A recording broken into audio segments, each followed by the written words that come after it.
Let's take you to Burundi now, where it's alleged that security forces used acid and iron bars to torture those opposed to President Pierre Nkurunziza's third term in office. Amnesty International has released a report detailing how the state of Burundi used torture to force confessions from people arrested for reportedly taking part in demonstrations to protest the president's third term bid. Ben Kitilli takes a look at that report. The report by Amnesty International accuses the police as well as the National Intelligence Service, the SNR, of carrying out torture against those opposed to Pierre Nkurunziza's third term in office.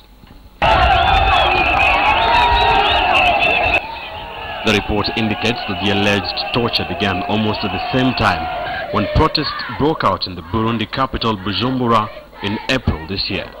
This is torture by state intelligence agents to coerce confessions, to gather, extract information about other demonstrators. We have one case of a man who was asked to provide a list of names and places of other people who were involved in the demonstrations.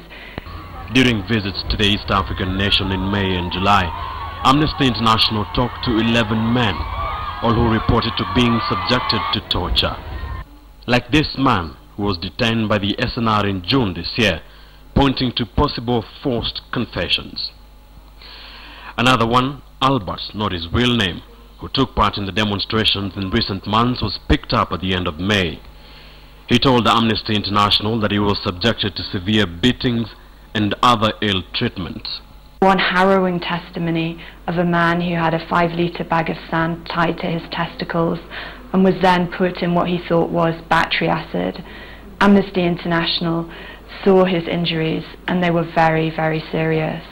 Other former detainees described being beaten with branches and iron bars, as well as being threatened with death.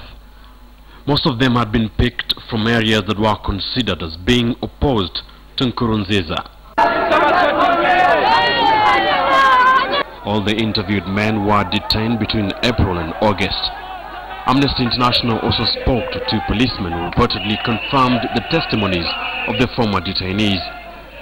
Some of the demonstrators, opposition supporters, a human rights activist and a journalist whose cases are documented in the report were arrested solely for exercising their right to freedom of expression.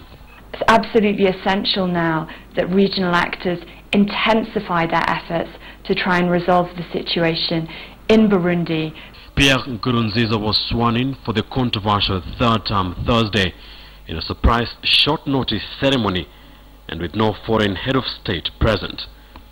Nkurunziza's second term was set to expire on August 26th. Ben Kitilli, KTN News.